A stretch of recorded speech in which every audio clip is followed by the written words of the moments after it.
Dear students, अस्सलाम वालेकुम and very good morning. मुझे उम्मीद है कि आप सभी खैर से होंगे, इन्हें ठीक तरह से होंगे। आपका एक्सकर्शन 18 मई को हो गया। Excursion is always A free day with in the limits. Excursion एक आज़ाद दिन होता है, लेकिन इस हदूदों के अंदर होता है। इन्हें इसके हदूद होते हैं, अपने रिस्ट्रिक्शंस होते हैं। लेकिन आपने काफ़ी इन्जॉय किया। पहलगाम में, बेताब वैली में ज़्यादा इन्जॉय किया। And excursion is always A part of curriculum. ये करिकुलम का पार्ट होता है, जिसे हम कभी कभी एक्स्ट्रा करिकुलम भी कहते हैं। इन curriculum is a prescribed syllabus. लेकिन अब एक्सकर्शन हो गया है, अब 2 4 5 महीने बच गई, एग्जामिनेशन आपके हो जाएंगे। या तो आपका सेशन चेंज होगा, मार्च में एग्जामिनेशन हो गई, government planning for that, government इसके लिए प्लान कर रहा है। और आपकी एग्जामिनेशन शेड्यूल पे होंगे जो अक्टूबर नवंबर में होते हैं। And for that you have to work hard. आज से आपको मेहनत करना है, या मेहनत करनी है।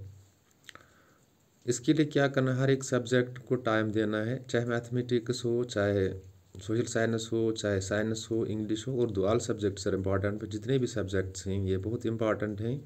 तो इसके लिए आपको एक टाइम टेबल फ्रेम करना है घर में, और according to time table you have to study, और टाइम टेबल के मुताबिक आपको स्टडी करना है। डियर स्टूडेंट्स, पहले वीडियो में भी मैंने आपको बता दिया है कि आजकल का जो दौर है, यानी ज़माना है, कंटेम्परेरी एज जिसे हम कहते हैं, इसमें कंपटीशन बहुत बढ़ गया है। इवन कुछ कॉलेजेस में या कुछ हायर सेकेंडरीज में 95% से बिलो आपको एडमिशन भी नहीं मिलता है। So only the option available जो इससे हम ये कर सकते हैं, that is the work hard. जब हम मेहनत करेंगे, teacher acts as a counsellor, teacher एक काउंसलर होता है, गाइड होता है। एंड रेस्ट ऑफ 99% वर्क, और जो 99% वर्क होता है ये स्टूडेंट को खुद करना पड़ता है। अब I am your mathematics teacher. मैं 10th को मैथमेटिक्स पढ़ाता हूँ, और 12th और 11th को एजुकेशन, और एजुकेशन के साथ साथ इंग्लिश ग्रामर भी पढ़ाता हूँ। तो आपको क्या करना है, 10th वालों के लिए मैसेज है पर्टिकुलरली, आपको जो कुछ भी सीखा है आपने, आपको एक एक्सरसाइज में जितने भी क्वेश्चन हैं, हर एक क्वेश्चन को प्रैक्टिस करना है। 1 2 बार प्रैक्टिस आप कीजिए, 3 बार प्रैक्टिस कीजिए, सेम क्वेश्चन आप प्रैक्टिस कीजिए, और ऑटोमेटिकली ये क्वेश्चन आप नहीं बोलोगे एग्ज़ाम तक। लेकिन इसके लिए प्रैक्टिस करना ज़रूरी है। इट इज़ ऑलवेज सेड, ये हमेशा बोला जाता है, practice makes a man perfect, and only way to remember things is to write down them. जब हम चीज़ों को लिखते हैं तो एक तरीका होता है इन चीज़ों को याद रखने का। सो मैथमेटिक्स के लिए आपको रोज़ प्रैक्टिस करनी है, हर रोज़ प्रैक्टिस करनी है। एक्सरसाइज में जितने भी क्वेश्चन हैं, 1 2 बार हर एक क्वेश्चन को, 3 बार हर एक क्वेश्चन को रफ पे सॉल्व करना है, ताकि आप नहीं बोलोगे।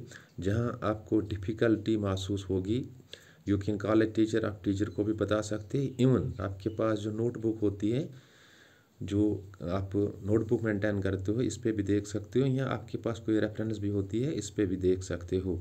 लेकिन करना क्या है, you have to consume the time. आपको ये टाइम कंज्यूमिंग एक्टिविटी है।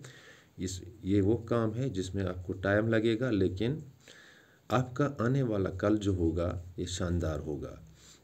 और डियर स्टूडेंट्स, पिछले 3 साल आप स्कूलों से बाहर रहे, कोविड की वजह से या दूसरे अनफेवरेबल सर्कमस्टेंसेस थे, जिसकी वजह से आप स्कूलों से बाहर रहे, या पूरी तरह स्कूलिंग नहीं रही।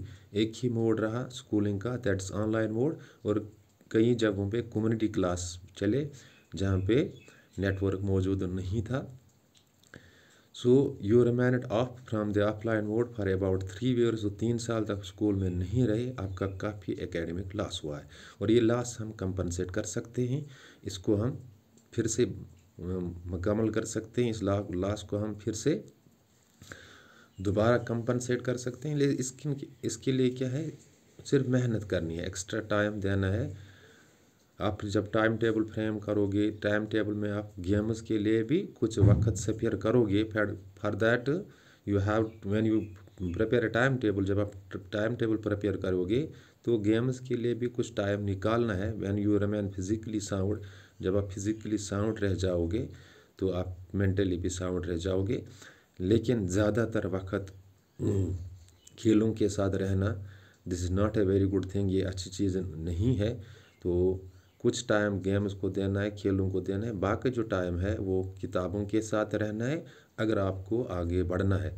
और मुझे उम्मीद है कि आप बहुत अच्छे स्टूडेंट्स हो, आप कोऑपरेट करते हो, बहुत ज़्यादा कोऑपरेट करते हो हमारे साथ, आप इन बातों पे अमल करोगे। Let me repeat the things, आपके लिए मैं चीज़ें रिपीट कर लूँगा।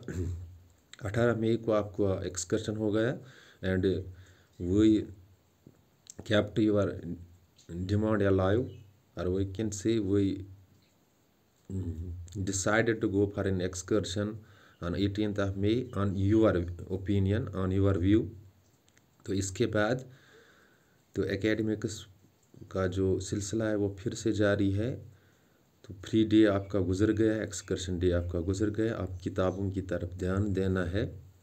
और जितने भी सब्जेक्ट्स हैं, चाहे आप मैथमेटिक्स पढ़ते हो, सोशल साइंस पढ़ते हो, उर्दू, बाकी सब्जेक्ट्स हो, हर एक सब्जेक्ट को प्रॉपर टाइम टेबल के साथ पढ़ना है। मैंने पहले आपको बताया मैं 10th में मैथमेटिक्स पढ़ाता हूँ। मैथमेटिक्स बाकी सब्जेक्टों से डिफरेंट सब्जेक्ट होता है और अक्सर लड़के जो होते हैं वो मैथमेटिक्स से भागते हैं। ज़्यादा मुश्किल काम नहीं है, it is always a scoring subject, ये हमेशा स्कोरिंग सब्जेक्ट है and I like to teach. और मुझे भी पसंद है लॉजिकल सब्जेक्ट जो है इनको पढ़ाना, मुझे भी पसंद है। और आपने जितने भी पढ़ा है, जितने भी एक्सरसाइज 4, 5, 6 जितने पढ़े, आपको पता है कितने एक्सरसाइज आपने पढ़े हैं। हर एक क्वेश्चन को 3-3 बार प्रैक्टिस करना है। जब आप प्रैक्टिस करोगे इस तरह याद रहोगे, इस तरह ये क्वेश्चन आपको याद रहेगा जिस तरह आप साइंस का क्वेश्चन याद करते हो, सोशल साइंस का क्वेश्चन याद करें। But importantly you have to make practice, आपको प्रैक्टिस करनी है। और बाकी जितने भी सब्जेक्ट्स हैं, साइंस है, सोशल साइंस है, उर्दू है, इंग्लिश है, इसके लिए भी आपको टाइम निकालना है, टाइम टेबल फ्रेम करना है, एक अरेंज के साथ आपको चलना है, एक यानी एक आपको टाइम मैनेज करना है। और इस टाइम में से आपको खेलों के लिए भी टाइम निकालना है, लेकिन ज़्यादातर वक्त आपको खेलों को नहीं देना है, क्योंकि जब आप खेलों के साथ रहोगे तो आपका जो कीमती वक्त है ये ज़ाया हो सकता है। लिहाजा खेलों के लिए भी टाइम निकालिए, ये टाइम टेबल में रखिए। और जो आपके सब्जेक्ट्स हैं, एकेडमिक्स है, इस पर भी ज़्यादा ज़ोर दीजिए ताकि आपका आने वाला कल जो होगा वो काफ़ी शानदार होगा। Thanks, be well said.